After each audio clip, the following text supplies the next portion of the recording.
রাসূল পাক সাল্লাল্লাহু আলাইহি ওয়াসাল্লাম মদিনার মসজিদে বসে আছেন। এমন সময়ে পারস্যের বাদশা রাসূল পাকের কাছে চিঠি পাঠায়া দিল। একজন দূতের মাধ্যমে একটা চিঠি পাঠায়া দিয়েছে, সাথে দুইজন গোয়েন্দা দিয়েছে। পারস্য বাদশা চিঠি লিখে দিয়েছে আমার নবীর কাছে। দুর্ভিক্ষের সময় ছিল, যুবক তোমাদেরকে স্পিরিট দিতে চাই, কতটা শোনো। আমার বন্ধুগণ, এক পর্যায়ে রাসূল পাকের কাছে চিঠি এসে পৌঁছে গেল। নবীজি সাহাবায়ে কেরামদেরকে মদিনার মসজিদে দাওয়াত করলেন, আসো। পারস্যের বাদশা চিঠি দিয়েছে, কি বলতে চায় জানতে চাই, দেখতে চাই। চিঠি খোলা হলো। ওমর দাঁড়িয়ে আছেন, হযরত উসমান দাঁড়িয়ে আছেন, আব্দুর রহমানের মতো সাহাবী দাঁড়িয়ে আছেন। নবীজি আলীকে বললেন, আলী চিঠিটা পড়ো, কি লেখা আছে। হযরতে আলী চিঠি পড়তে গিয়ে কান্না শুরু করলেন, পড়তে পারলেন না। ইয়া রাসূলুল্লাহ, আমি পড়বো না। নবীজি বললেন, পড়ো। ইয়া রাসূলুল্লাহ, পারস্যের বাদশা আপনাকে গালি দিয়ে চিঠি লিখেছে, আপনাকে গালি দিয়েছে। নবীজি বললেন, পড়ো। পারস্যের বাদশা বলছে, ও মুহাম্মদ ইবনে আব্দুল্লাহ, তোমার নাকি ক্ষমতা বেড়ে গিয়েছে, তোমার আল্লাহর নাকি যথেষ্ট ক্ষমতা আছে। তোমরা গরিব মানুষ, খাওয়ার নাই, 3 বেলা 1 বেলা খাওয়ার নাই। মক্কা থেকে পলায়ন করে মদিনায় গিয়ে নাকি তোমাদের ক্ষমতা হয়ে গিয়েছে। আমি পারস্যের বাদশা ঘোষণা দিলাম, তোমাদেরকে ধরবো, তোমাদেরকে পিটাবো, তোমাদের মদিনাটা আক্রমণ করে জ্বালিয়ে দেব, আর তোমাকে যেখানে পাবো হত্যা করব। আজকে জানায় দিলাম, তুমিও পাগল, তোমার আল্লাহ পাগল। বলেন নাউজুবিল্লাহ। আমার রাসূলকে গালি দিয়েছে, আল্লাহকে গালি দিয়েছে। রাসূল শুনলেন, আর কষ্ট পেলেন। হারে, ওমর বলেন, ইয়া রাসূলুল্লাহ, আপনি আমাকে বলেন কি করা যায়। আমি তরবারি নিয়ে দাঁড়িয়ে গেলাম। নবীজি বলেন, ওমর একটু শান্ত হও। ওরা তো আমাদের দেশ দখল করতে চায়, আমাদের বাড়িঘর ভেঙে দিতে চায়, আমাদের মা বোনদেরকে দর্শন করতে চায়। আমরা গরিব, আমরা খেটে খাই, এজন্য। হ্যাঁ ঠিক আছে, আমরা গরিব হতে পারি, কিন্তু আমাদের অভিভাবক, আমাদের রব গরিব না। ঠিক কিনা? আওয়াজ করে বলে। ইয়া রাসূলুল্লাহ, কি বলতে চান? আমার বলতে চাই, শোনো, আজকে তারা মদিনা আক্রমণ করবে। এই মদিনা আক্রমণ করার আগে আমরা তাদের পারস্য দেশ আক্রমণ করব। আমার বলেন, ইয়া রাসূলুল্লাহ, আপনি যে সাহস দিচ্ছেন, তরবারি নেই, অস্ত্র নাই, কিছুই নাই, কেমনে?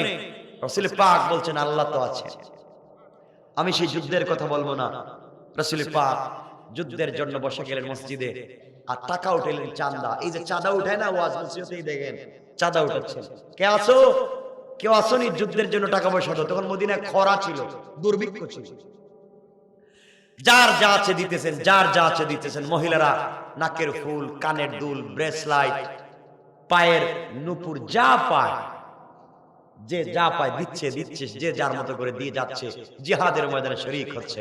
ওই জায়গায় একজন মহিলা ছিলেন, জোয়ান বয়সে, মধ্যম বয়সে, সবাই দিচ্ছেন। তিনি দেখলেন তার কাছে দেওয়ার মতো কিছুই নাই। আল্লাহু আকবার বললেন না? আমার মুসলমান বন্ধুগণ, গভীর মনোযোগ। ওই মহিলা চোখের পানি ছেড়ে দিলেন, আর আল্লাহকে ডাক দিয়ে বললেন, আল্লাহ তাআলা, আমার সামনে মহিলারা কত কিছু দিল, কাপড় দিল, যে যা পারে তাই দিল, আমি যে কিছুই দিতে পারলাম না। চোখের পানি ছেড়ে ওই মহিলা বাড়ির দিকে যেতে লাগলেন। পারস্যের 2জন গোয়েন্দা সবকিছু অবজারভেশন করতেছে। বাড়ির ভিতরে চলে গেলেন, কাঁদতে লাগলেন, খুঁজতে লাগলেন ঘরের ভিতরে কি আছে। তাকায়া দেখেন রাত্রবেলা খাবারের জন্য অর্ধেক রুটি আছে, 1 গ্লাস পানি আছে, একটা রুটি আছে, এই ছাড়া ঘরের ভিতরে কোনো জিনিস নাই। মহিলা কাঁদতে লাগলেন। আহারে, সকল মহিলারা দ্বীনের রাস্তায় জিহাদের জন্য ফান্ড দান করে। আমার অর্ধেক রুটি আছে, 1 গ্লাস পানি আছে, আর 1-2টা খেজুর আছে, আমি কিছুই দিতে পারলাম না, শরীক হতে পারলাম না। এই কথা বলে কাঁদতেছেন। হঠাৎ করে পিছন দিকে তাকায়া বিছানার মধ্যে দেখে তার একটা ছোট্ট বাচ্চা ছেলে সন্তান বিছানার মধ্যে খেলাধুলা করে, হাঁটতে পারে না, শুধু দাঁড়াতে পারে, খেলাধুলা করে। মহিলা বাচ্চাটাকে কুলে নিলেন আর দৌড়াইয়া দৌড়াইয়া বিশ্ব নবীর দরবারের দিকে যেতে লাগলেন। রাস্তায় হযরতে আলীর সঙ্গে দেখা। আলী ডাক দিয়ে বললেন, মহিলা যাও কই, বোন কোথায়, দৌড়াও। মহিলা ডেকে বলছেন, আলী রে, আমি বিশ্ব নবীর দরবারে যাই। আলী বলছেন, গিয়ে কোনো লাভ নাই, নবীজি কোনো সহযোগিতা করতে পারবেন না। এখন বিশ্ব নবী জিহাদের জন্য মানুষের কাছে হাত পেতে বসেছেন, তোমাকে কিছুই দিতে পারবেন না। মহিলা চোখের পানি ছেড়ে ডাক দিয়ে বলছেন, আলী রে, আমি বিশ্ব নবীর কাছে কিছু চাওয়ার জন্য যাচ্ছি না, বরং জিহাদের ময়দানে আমি শরীক হওয়ার জন্য চলে যাই। আল্লাহু আকবার। মহিলা দৌড়াচ্ছেন। আমি বুঝাতে চাই আমাদের মা বোনেরা কেমন হওয়া দরকার ছিল। কিছুক্ষণ যাওয়ার পরে হযরত ওমরের সঙ্গে দেখা। ওমর বললেন, মহিলা দৌড়াও কই, বিশ্ব নবীর কাছে যাচ্ছি, গিয়ে কোনো লাভ নাই, নবীজি তোমাকে সহযোগিতা করতে পারবেন না। মহিলা ডাক দিয়ে বলছে, ওমর রে, আমি সহযোগিতা চাইতে যাচ্ছি না, আমি সহযোগিতা করতে যাচ্ছি। হযরত আবু বকরের সঙ্গে আরেক জায়গায় দেখা। আবু বকর বললেন, বোন দৌড়াও কই, বিশ্ব নবীর কাছে যাই, গিয়ে কোনো লাভ নাই, ওখানে গিয়ে কোনো লাভ নাই, কারণ বিশ্ব নবী তোমাকে সহযোগিতা করতে পারবেন না।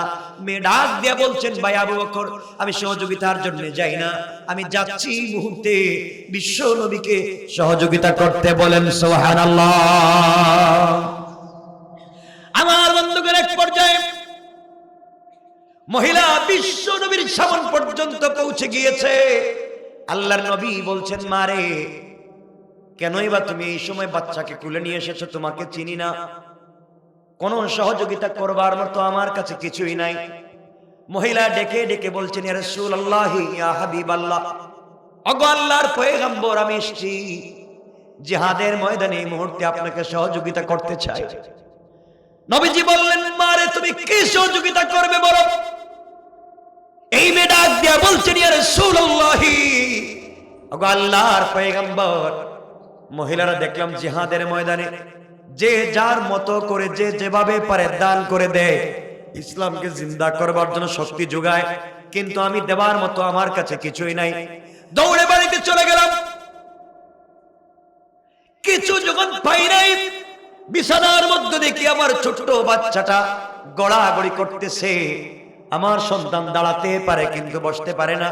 ইয়া রাসূলুল্লাহ, আমার স্বামী একজন মুজাহিদ ছিলেন, তিনি জিহাদে শহীদ হয়েছেন। তিনি যেই সময় জিহাদে চলে যান, যাওয়ার সময় আমি ছিলাম প্রেগন্যান্ট, আমি গর্ভবতী ছিলাম। আমার স্বামী আমাকে ওসিয়ত করে গিয়েছেন, স্ত্রী রে, জিহাদে চলে যাই, আল্লাহ রাসূলের ডাকে সাড়া দিয়ে জিহাদে চলে যাই, শহীদ হয়ে যেতে পারি, ইন্তেকাল করে ফেলতে পারি, কিন্তু তোমার পেটে আমার একটা আমানত আছে, আমার সন্তান আছে। আমি জানি না এই সন্তান ছেলে হবে না মেয়ে হবে, আমি জানি না।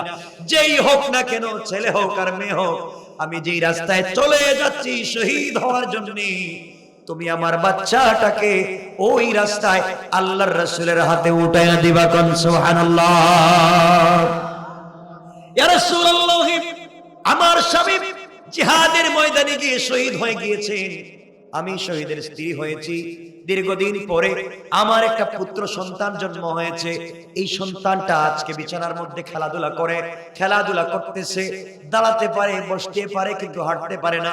ইয়া রাসূলুল্লাহ, হঠাৎ মনে পড়েছে আমার স্বামীর ওসিয়তের কথা মনে পড়েছে, তার আমানতের কথা মনে পড়েছে। আমি সন্তানকে নিয়ে আপনার দরবারে চলে এসেছি। আমার ঘরে কোনো জিনিস নাই, দেবার মতো কিছু জিনিস নাই। এই মুহূর্তে আমি আমার কলিজার টুকরা ছোট্ট সন্তানটাকে এই মুহূর্তে আপনার হাতে জিহাদের ফান্ডে মা হিসাবে দান করে দিলাম। পড়েন সুবহানাল্লাহ। সাহাবায়ে কেরাম কাঁদতে লাগলেন, এই মহিলা পাগল কিনা, নিজের কলিজার টুকরা সন্তানকে কি কেউ এভাবে দিতে পারে? কাঁদতে লাগলেন। এমন সময় নবীজি বললেন, মারে বলো, এই বাচ্চা দিয়ে জিহাদের ময়দানে কি কাজে আসবে? তোমার বাচ্চা অস্ত্র ধরতে পারবে না, কাফেরদের মোকাবেলা করতে পারবে না, ঘোড়া দৌড়াতে পারবে না, রান্না করতে পারবে না, যারা অসুস্থ হবে তাদের সেবা শুশ্রূষা করতে পারবে না। এই বাচ্চাকে নিয়ে আমি কি করব?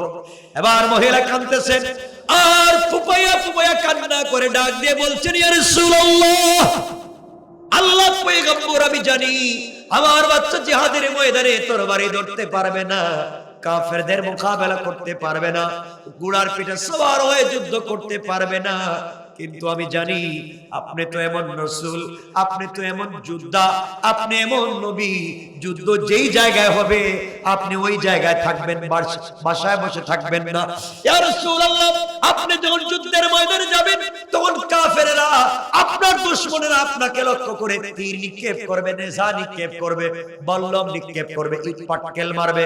আমার বিশ্বাস যেই দিক থেকে বেশি বেশি তীরের আঘাত আসবে, যেই দিক থেকে বেশি বেশি অস্ত্রের আঘাত আসবে, ওই দিকে আপনি আমার সন্তানটাকে ঢাল বানাইয়া ধরে রেখে দিবে, তীরগুলা এসে আমার শরীরের কলিজায় ভেদ করবে, আমার সন্তানটা শহীদ হয়ে যাবে, সন্তান শাহাদাতের মাধ্যমে বিশ্ব নবী বেঁচে যাবেন। তার চাইতে বড় পাওয়ার কোন জিনিস আর নাই। আল্লাহু আকবার। আমার বন্ধুগণ, তাদের দ্বীনের প্রতি কি স্পিরিট ছিল, ঘটনা বলতেছি না, লম্বা হয়ে যাবে। আমার বন্ধুগণ বুঝাতে চাই, বুঝেন ওই জায়গায় মহিলাদের দ্বীনের প্রতি কি স্পিরিট ছিল। এক পর্যায়ে পারস্যের দুইজন গোয়েন্দা আসেনি, কথা বলেন, গোয়েন্দারা রিপোর্ট করতেছে, রিপোর্ট বাদশার দরবারে পাঠিয়ে দিয়েছে, বাদশা পারস্যের জাহাপনা, আপনি যুদ্ধ করে লাভ নাই, মদিনার মুসলিমে গরিব মুসলমানদের বিরুদ্ধে যুদ্ধ করে লাভ নাই, ওদের বিরুদ্ধে যুদ্ধ করে আপনি পারবেন না। বাদশা ডাকাইয়া দিল, গোয়েন্দাদেরকে বলছে, কেন আমি পারবো না? আমার অস্ত্র কম নাকি? কয় না, আপনার অস্ত্র বেশি। আমার টাকা কম নাকি? না, আপনার টাকা বেশি। আমার সেনাবাহিনী কম নাকি? না, সেনাবাহিনী বেশি। আমার শক্তি কম নাকি? না, আপনার শক্তি বেশি। সব যদি আমার বেশি হয়, আমি কেন ওদের বিরুদ্ধে মোকাবেলা করে পারবো না? সেনাবাহিনীর উত্তর হচ্ছে, গোয়েন্দার উত্তর হচ্ছে সোজা উত্তর, ও বাদশাহ, আপনার সেনাবাহিনী যুদ্ধের ময়দানে গিয়ে যুদ্ধ করে যুদ্ধের ময়দানে প্রমোশন হবে না ডিমোশন হবে তা জানার জন্য, আর মুসলমানেরা তাদের বিশ্ব নবী আর দ্বীনকে এত ভালোবাসে, তাদের দ্বীনকে জিন্দা করবার জন্য কলিজার টুকরা সন্তানটাকে জিহাদের ফান্ডে দিয়ে দে। এদের সঙ্গে যুদ্ধ করে জয়লাভ করার মতো শক্তি পৃথিবীর কারণে নাই। ঠিক কিনা বলেন? আছে নাকি? আছে। আমার বন্ধুদের এক পর্যায়ে লম্বা কথা, বিশ্বনবী ইন্তেকাল করলেন, আবু বকরের যুগ চলে আসলো, আবু বকর ইন্তেকাল করলেন, খলিফাতুল মুসলিমিন ওমরে ফারুক রাদিয়াল্লাহু তাআলা আনহুর যুগ চলে আসলো। ওমরে ফারুক যখন খলিফা, তখন চিন্তা করলেন, হঠাৎ মনে পড়লো বিশ্বনবীকে পারস্যের বাচ্চা চিঠি লিখে গালি দিয়েছে, ক্ষমতা দেখিয়েছে, আমি তাদের জবাব দিব। এই জন্য হযরত ওমরে ফারুক 17 জন তরুণ মুসলমান মুজাহিদদেরকে দিয়া একজন তরুণ সাহাবী যার নাম আব্দুল্লাহ বিন হুযাফা রাদিয়াল্লাহু তাআলা আনহু, আব্দুল্লাহ বিন হুযাফা রাদিয়াল্লাহু তাআলা আনহুকে দিয়ে 17 জন মুসলমানদের একটা কাফেলা দিয়ে পাঠিয়ে দিলেন, যাও তোমরা পারস্য দেশের সীমান্ত এলাকা পাহারাদারি করবা, কোনোভাবে যেন কাফেররা আমাদের দেশে আক্রমণ করতে না পারে।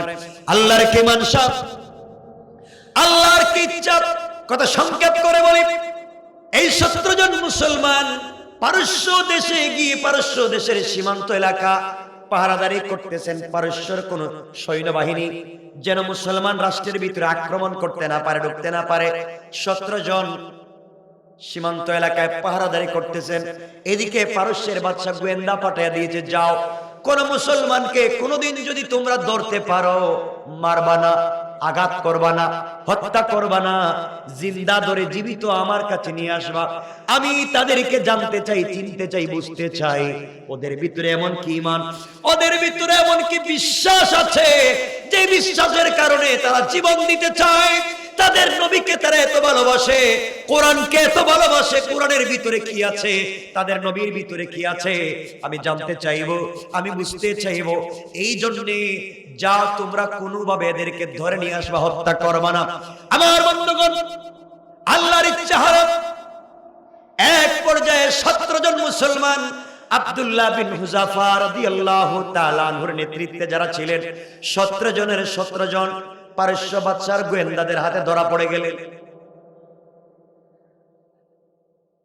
ধরা পড়ছেন কারা? মুসলমান। ধরা পড়ছেন কারা? 17 জন মুসলমান ধরা পড়ে গেলেন। কি বলতে চাই, কি বুঝাতে চাই ভালো করে বুঝবেন। ধরা পড়ে যাওয়ার পরে 17 জনকে বাদশার সামনে হাজির করা হলো। পারস্যের বাদশার সামনে 17 জনকে উপস্থিত করা হলো। পারস্য বাদশা তাকায় দেখে সবগুলা টকবগে তরুণ আর জওয়ান যুবক ছেলে। জিজ্ঞাসা করে, যুবকেরা বলো তোমাদের সেনাপতি কে? তোমাদের মধ্যে সেনাপতি কে?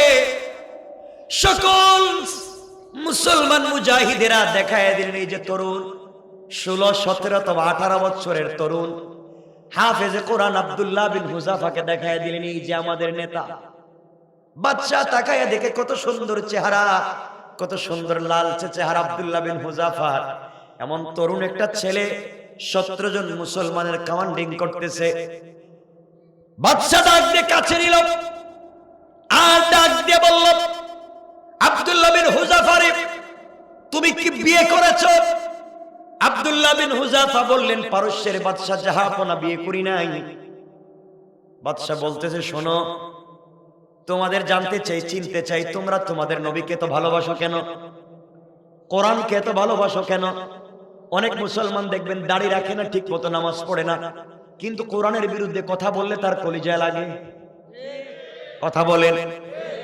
অনেক মুসলমান দেখবেন নামাজের দ্বারা কাছে নাই, দিন ধর্ম বুঝে না, কিন্তু মাদ্রাসা মসজিদের বিরুদ্ধে কথা বললে ঘর থেকে আগে বের হয়ে যায়। আছে না নাই?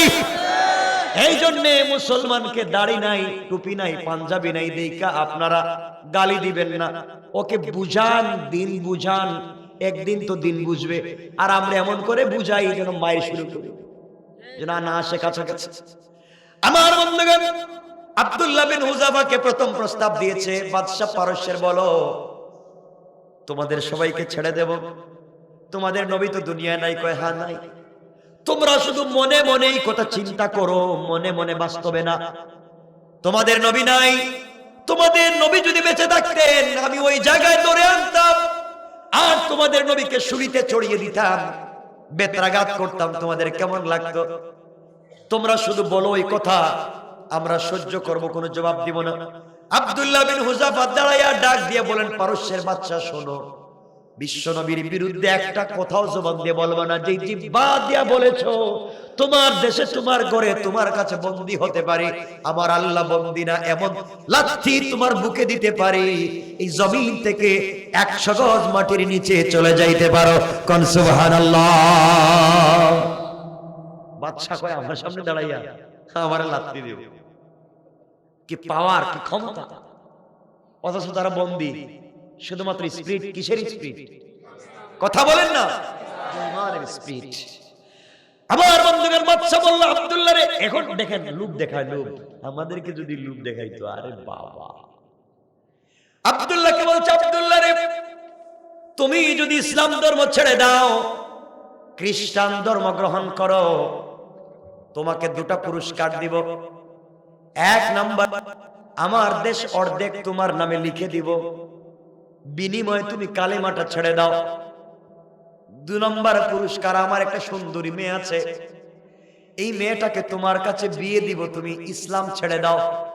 আমরা আমাদেরকে যদি কেউ বলতো যে আপনারে 10 শতক জমি দিব বনানীতে, আপনি 2 সাইডে উল্টা পাল্টা কথা বলতে পারবেন। আমরা 2 সাইড থেকে 2 সাইড বছর বলতে পারবো। কথা বলেন না? আমাদের যে ঈমান। আমার বন্ধুদের এক পর্যায়ে হযরত আব্দুল্লাহ বসা ছিলেন, দাঁড়িয়ে গেলেন আর বললেন, খারাপ বাদশা, শোনো, তুমি আমাকে বলছো তোমার দেশের অর্ধেক আমাকে দিয়ে দিবে, তোমার মেয়েকে আমার কাছে বিয়ে দিবে, তাহলে আমার অপিনিয়নটা শোনো।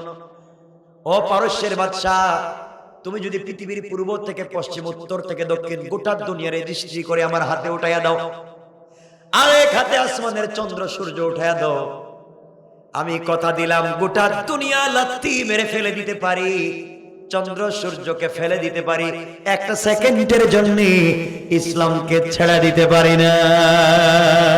আল্লাহু আকবার। বাদশা চিন্তা করে কি ইমান, এত বড় অফার দেওয়ার পরেও দিন ছাড়তে চায় না। আমার বন্ধুগণ, এবার পারস্যের বাদশা সবাইকে নিয়ে পরামর্শ করল কি করা যায়। ওদেরকে এত বড় পাওয়ার দিলাম, এত বড় জিনিস অফার দিতে চাইলাম, নিতে চায় না, দিন ছাড়তে চায় না। সবাই পরামর্শ দিল, বাদশা একটা কাজ করেন, এরা তো জওয়ান মানুষ, যৌবন আছে, প্রত্যেককে এক একটা ঘরের ভিতরে বন্দী করে বিশ্ব সুন্দরী মেয়েদেরকে টাকার বিনিময়ে কিনে এনে অর্ধ উলঙ্গ করে, অলংকার জেওর অর্নামেন্ট জুয়েলারি পরায়া ডিজাইন করে স্টাইলিশ করে ঘরের ভিতরে ঢুকাইয়া দেন, আর বলে দেন কোনোভাবেই যদি আব্দুল্লাহ বিন হুযাফার মতো ছেলেদের চরিত্র নষ্ট করতে পারে তাহলে যা চাইবে তাই দেওয়া হবে। আমার বন্ধুগণ, 3 নম্বরে সকল মুসলমানদেরকে এক একটা রুমের ভিতরে বন্দী করে রাখা হলো। লম্বা কথা সংক্ষেপ করে বলি, এক পর্যায়ে গভীর রাত্রে বাদশা বিশ্ব সুন্দরী মেয়েদেরকে টাকার বিনিময়ে কিনে এনে সুন্দর করে সাজিয়ে অর্নামেন্ট জুয়েলারি দিয়ে সুন্দর করে ডিজাইন করে আব্দুল্লাহ বিন হুযাফার রুমের ভিতরে ঢুকিয়ে দিয়েছে আর বলেছে, শুন রে, তুই তোর যৌবন দিয়া আকর্ষণ দিয়া কোনোভাবে যদি আব্দুল্লাহর মন গলাতে পারিস আর তার সাথে জেনা করে চরিত্র নষ্ট করতে পারিস, তুই যা চাইবে তাই তোকে আমি দেব। আমার বন্ধুগণ, বিশ্ব সুন্দরী মেয়ে বলছে, বাচ্চা যাহব না, এটা তো আমাদের ওয়ান টুর ব্যাপার, কোনো ব্যাপারই না, ঠিক না? কথা বলেন, আমাদের সামনে যদি দেয় এমন হুজুর ওয়াজ বাদ দেন, আপনি একটু আসিয়ে দিন, দিক ঘুরে গেলে এই তো করবেন আপনারা। দেখেন ইমান, দেখেন আমার বন্ধুগণ, আব্দুল্লাহ বিন হুযাফার রুমে গভীর রাত্রে আব্দুল্লাহ বিন হুযাফা রাদিয়াল্লাহু তাআলা আনহু রুমের ভিতরে আছেন। সুন্দরী মেয়ে অর্ধ উলঙ্গ অর্নামেন্ট জুয়েলারি পরে ঘরের ভিতরে প্রবেশ করেছে। প্রবেশ করে তাকায়া দেখে এই নওজোয়ান তরুণ যুবকটা আল্লাহর কদমে সিজদায় পড়ে আছে। আল্লাহু আকবার। নামাজ পড়তেছে।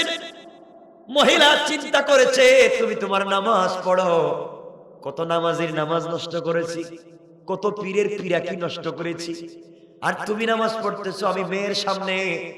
এই কথা বলে হযরত আব্দুল্লাহ বিন হুযাফার চতুর্দিকটা ঘোরাঘুরি করলো, বুঝাতে চাইলো ঘরে এসেছি, বিশ্ব সুন্দরী মেয়ে, এই মেয়েটাকে কয়েকশো কোটি টাকা দিয়ে পাওয়া যাবে না, তুমি দেখো আমার যৌবনের দিকে তাকাও, বডির দিকে তাকাও। চিৎকার করতে লাগলো।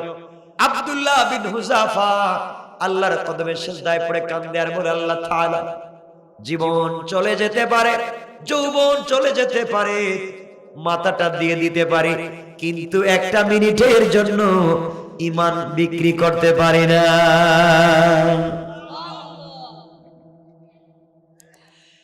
এক পর্যায়ে মহিলা চিন্তা করলো, আব্দুল্লাহ তো ডান দিকে সালাম ফিরাবে, সে অর্ধ উলঙ্গ হয়ে ডান দিকে বসে গেল, সালাম ফিরালে এই জন্য চোখে পড়ে।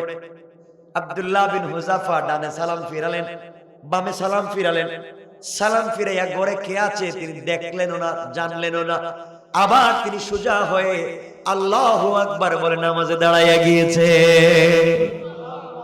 আমার বন্ধুগণ, ভালো করে বোঝেন, এক পর্যায়ে নামাজ পড়তে পড়তে সকাল হয়ে গিয়েছে।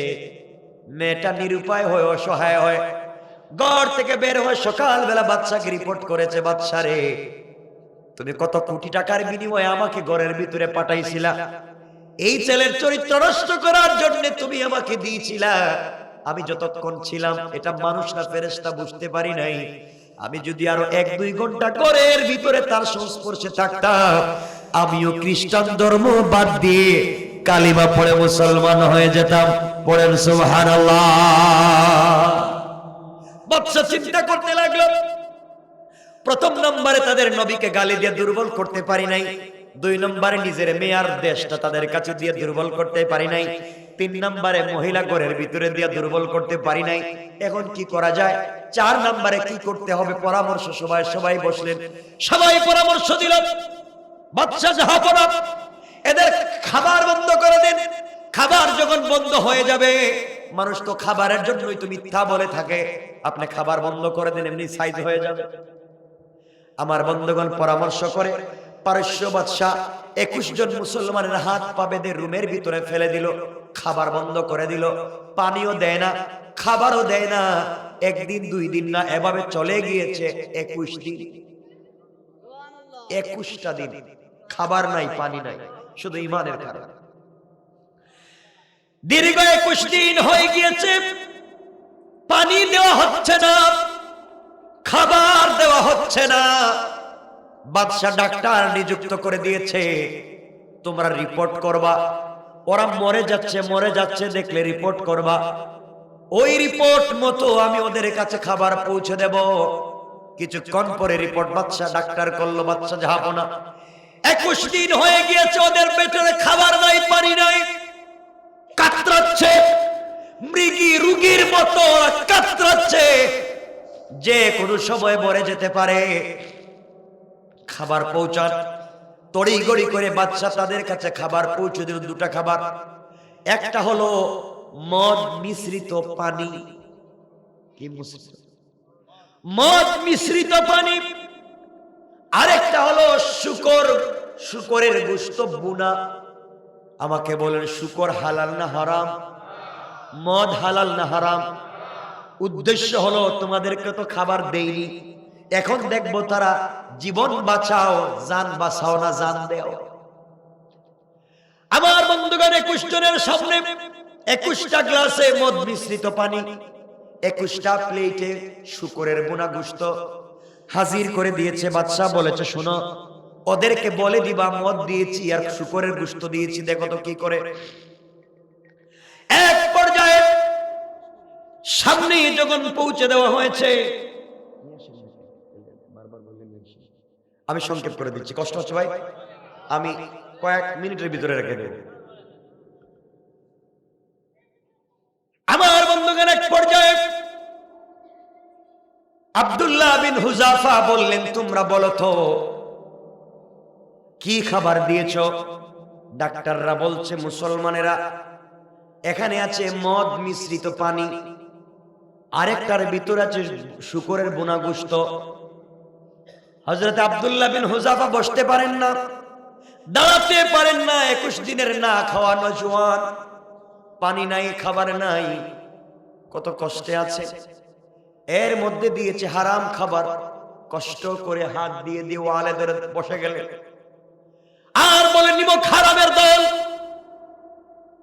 ইন্তেকালের সময় আমার ঈমানকে তোমরা কেড়ে নিতে চাও, মনে করেছো মৃত্যুর সময় হারাম খাওয়াইয়া জাহান্নামে পাঠাইয়া দিবা।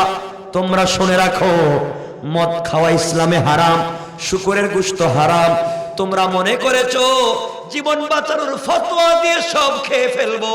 এই মুহূর্তে তোমরা যদি ওগুলা আমাদের সামন থেকে না সরাতে পারো, একটা লাথি দিব, তোমাদের বাচ্চার মুখে গিয়ে পড়বে, মরে যেতে রাজি, এক টুকরা শুকরের গোশত খেতে রাজি না। আল্লাহু আকবার! কেমন ঈমান! আর আমরা হলে তখন জীবন বাঁচানোর ফতোয়া দিতাম। কথা বলেন না কেন? সহজ হতো। ইমাম সাহেবের যে কিন্তু, হুজুর গরু কোনো খাবার নাই, এখন কি আরেকজনের লাউ চুরি করে যাইব, কোথায় যাইব? এই তো ফতোয়া একটা দিয়ে দিত। ঠিক কিনা বলে? ঠিক কি? এগুলো অন্যায়। জীবন যাক তো যাক, এই জীবন তো একটাই দিয়েছেন তার রব, আর তার নামে যদি জীবন দিতে পারি, তার চাইতে বড় সফলতা আর হতে পারে। আমার বন্ধুদের বাচ্চা দেখলো নিরুপায়, কি ব্যাপার? ওই জায়গায় তাকে হত্যা করা গেল না, ঈমানকে ছাড়া করা গেল না, কি করা যায়? 5ম নম্বর, সবাইকে নিয়ে অধিবেশন বসলো, সবাই পরামর্শ দিল। বাদশাহ এদের সবাইকে 17টা ফাঁসির দড়ি লাগাইয়া সবগুলাকে হত্যা করেন। 17টা ফাঁসির দড়ি শুলি চড়ানো হলো, 17টা দড়ি লাগানো হলো। 17 জন মুসলমানের হাত পা বাঁধা হচ্ছে। এত কষ্ট দিচ্ছে কেন? শুধুমাত্র ঈমানের কারণে। কেন? আল্লাহ আসেননি? কথা বলেন। আমার বন্ধুগণ, সর্বপ্রথম তাদের সেনাপতি আব্দুল্লাহ বিন হুযাফার হাত পা বাঁধল, শুলিতে চড়ানোর জন্য শুলিতে উঠাচ্ছে। বাদশাহ মনে করেছে ফাঁসির দড়ি দেখবার পরে যত বড় দিলের মানুষ সব দুর্বল হয়ে যাবে, ইসলাম ছেড়ে দেবে, দিন ছেড়ে দেবে। আব্দুল্লাহ বিন হুযাফা রাদিয়াল্লাহু তাআলা আনহুকে যখন শুলিতে চড়ানো হবে, হাত পা বাঁধা হচ্ছে, গলায় রশি লাগিয়ে দেওয়া হচ্ছে, তিনি মুস্কি মুস্কি হাসতেছে। সুবহানাল্লাহ বললেন না?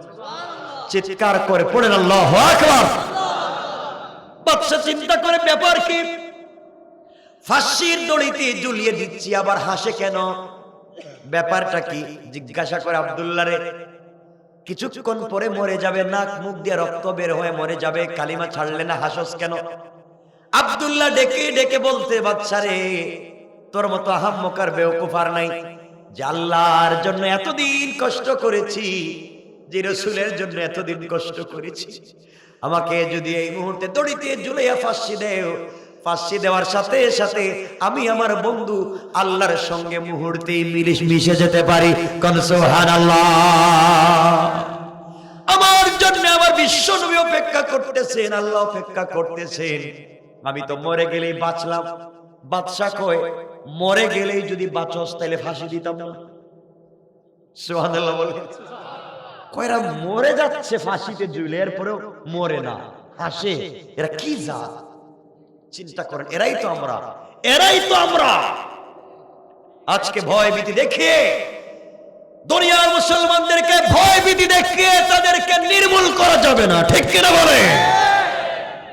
আমার বন্ধুগণ, এক পর্যায়ে বাদশা বললে, 5 নম্বরটা কাজ হয় নাই, এদেরকে ফাঁসিতে ঝুলিয়ে মারা যায় নাই, এখন কি করা যায়? 6 নম্বরে স্যার একটা কাজ করেন, 17টা গর্ত খনন করেন, আগুন জ্বালান, ডেক বসান, তেল দেন, টকবক করে উতরাবে, আর দইরা দইরা এখানে ছেড়ে দিবেন। দেখতেছেন কত কষ্ট। আমার মুসলমান বন্ধুগণ, এক পর্যায়ে 17টা ডেক তৈরি করা হলো। তৈলের ভিতরে দিয়ে তৈল যখন টকবক করে উতরাচ্ছে, এমন সময় একজন ছোট্ট 17 জনের মধ্যে একজন ছোট্ট সাহাবী, একজন মুসলিম মুজাহিদের হাত পা বাঁধা হচ্ছে, সাধারণ মুজাহিদ, হাত পা বেঁধে তৈলের মধ্যে ফেলে দিবে। আব্দুল্লাহ বিন হুযাফা রাদিয়াল্লাহু তাআলা আনহু চিন্তা করলেন, এই মুহূর্তে হয়তো ঈমান বাঁচাবার জন্য, আমার বাকি 16 জনকে বাঁচাবার জন্য কিছু একটা করা লাগবে, কৌশল করা লাগবে, চেঞ্জ করা লাগবে, কোন একটা করা লাগবে। তিনি চিন্তা করলেন, আমি কি বাদশার সঙ্গে স্যাক্রিফাইস করব, মিলে যাব কিনা, আমি আমার বাকি যোদ্ধা মুসলমানদেরকে বাঁচাতে চাই। এই সময় যার হাত পা বাঁধা হচ্ছে তিনি দাঁড়িয়ে গেলেন, আর ডাক দিয়ে বললেন, মুসলমানেরা শোনো, ও মুসলমানেরা শোনো, আমার হাত পা বাঁধা হচ্ছে, কিছুক্ষণ পরে আমাকে হত্যা করা হবে, তেলের মধ্যে ফেলে দেওয়া হবে, আমি শহীদ হয়ে যাব। তোমরা এই জন্য ভয় পাচ্ছ, তোমরা মনে করতেছো হয়তো আমি ভয় পেয়ে যাচ্ছি, আমার জীবনের জন্য তোমরা ভয় পাচ্ছ, কি করবে না করবে শোনো। মুসলমানেরা শোনো, আমি গতকাল রজনীতে স্বপ্নে দেখেছি বিশ্ব নবী আমার কপালে চুম্বন করে বলেছেন, আমার সাহাবী টেনশন করিস না, বিপদে পড়ে গেলে কান্দিস না, আগামী কালকে তৈলের মধ্যে দিয়ে তোকে যদি হত্যা করা হয়, তৈলে দিতে দেরি হবে, আমার কাছে জান্নাতে আসতে দেরি হবে না। পড়েন সুবহানাল্লাহ, আল্লাহু আকবার। রাখো আমার বন্ধুদের। এক পর্যায়ে এই মুসলমান বলতেছেন, আব্দুল্লাহ বিন হুযাফা, ঈমানের জন্য জীবন বিসর্জন দিতে পারি, কিন্তু জীবন বাঁচানোর জন্য ঈমান বিসর্জন দিতে পারি। কথা বলেন না কেন? ঈমানের জন্য জীবন বিসর্জন দিতে পারি না। এই কথা বলবার পরে আব্দুল্লাহ বিন হুযাফা বলছেন, কি করব তাহলে বলো? ভাইরে, আমি জীবন যদি চলে যায় চলে যাক, তোমরা দ্বীনের উপরে অটল অবিচল থাকো, বিশ্ব নবীর জন্য জীবন দিব, কোরআন ইসলামের জন্য জীবন দিব। আমার বিশ্বাস ইন্তেকাল করতে দেরি হবে, আল্লাহর তৈরি জান্নাতে যেতে 1 সেকেন্ডও দেরি হবে না। পড়েন সুবহানাল্লাহ। আমার বন্ধুগণ, এক পর্যায়ে তরুণ সাধারণ মুজাহিদকে তৈল টকবক করতেছে ওই জায়গায় ফেলে শহীদ করা হলো। জীবন দিয়ে দিলেন। টকবক করা তৈলের মধ্যে ফেলে ফেলে পুড়িয়ে তাকে হত্যা করা হলো। জীবন দিলেন কিন্তু ঈমানকে বিসর্জন দিলেন না, জীবন বিসর্জন করলেন। এবার আব্দুল্লাহ বিন হুযাফার পালা। হাত পা বাঁধা হচ্ছে আব্দুল্লাহ বিন হুযাফার। এবার আব্দুল্লাহ বিন হুযাফার হাত পা বেঁধে যখন তৈলের কাছে নিয়ে যাওয়া হচ্ছে, আব্দুল্লাহ বিন হুযাফার চোখ থেকে পানি পড়তেছে, গাল বেয়ে বেয়ে পানিগুলা দাঁড়ে ভিজে ভিজে জামায় পড়ে যায়। সাহাবায়ে কেরাম চিন্তা করলেন, আব্দুল্লাহ বিন হুযাফা কাঁদেন। এবার পারস্যের বাদশা বলতেছে, আব্দুল্লাহ বুঝতে পেরেছি, এতদিন বাহাদুরি দেখিয়েছো, এই করবা সেই করবা, তোমার সামনে তোমার বন্ধুকে যখন আমি তৈলের মধ্যে দিয়ে হত্যা করেছি, জীবন চলে গেছে দেখবার পরে ভয় পেয়েছো, এই জন্য চোখের পানি ছেড়ে কাঁদতেছো। হ্যাঁ বুঝতেছি, জীবন তো তার নাম, এখন তোমার পালা। আব্দুল্লাহ বিন হুযাফা ঘুরে গেলেন আর দাঁড়িয়ে বলেন, নিমক হারাম বাদশা জালেম, আমি আমার জীবন চলে যাচ্ছে এই জন্য কান্দি না, আমি মরে যাব এই জন্য কান্না করি না, আমি কান্না করতেছি তুমি আমার মস্ত বড় ক্ষতি করে ফেলেছো এই জন্য কান্দি। পারস্যের বাদশা বলছে, আমি আবার কি ক্ষতি করলাম তোমার? আব্দুল্লাহ বিন হুযাফা বলছেন, যে ক্ষতি করছো অপূরণীয় ক্ষতি। কি আমি এমন ক্ষতি করছি তুমি আমাকে বলো।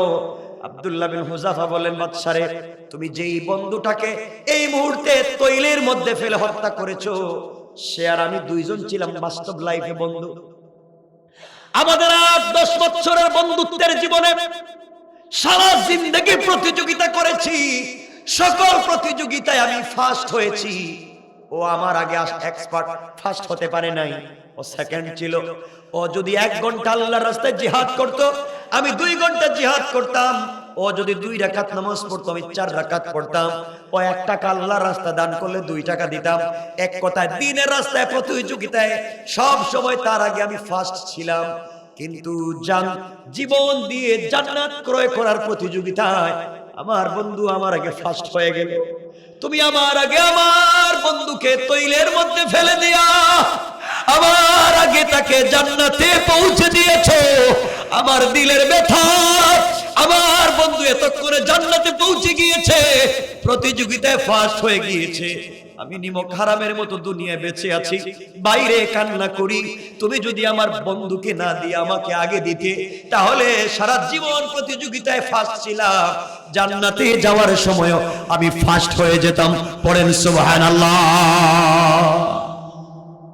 বাদশা চিন্তা করে, কি রে, মরার সময়ও প্রতিযোগিতা করে, মরার সময় প্রতিযোগিতা করে, তাও মরতে চায় না।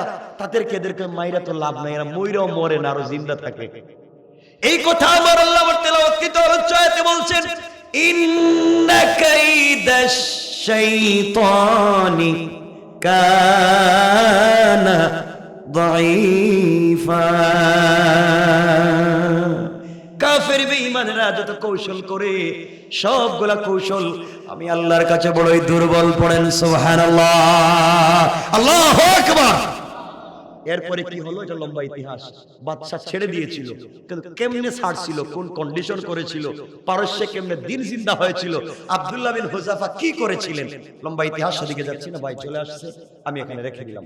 আমার জন্য দোয়া চাই, আপনাদের জন্য দিল থেকে দোয়া থাকলো, সবাই আমার জন্য দোয়া করবেন। সুবহান রাব্বিকা রাব্বিল ইজ্জাতি আম্মা ইয়াসিফুন, সালামুন আলাল মুরসালিন, আলহামদুলিল্লাহি রাব্বিল আলামিন। আসসালামু আলাইকুম ওয়া রাহমাতুল্লাহি ওয়া বারাকাতুহু। কেউ উঠবেন না ভাই, বসে থাকুন।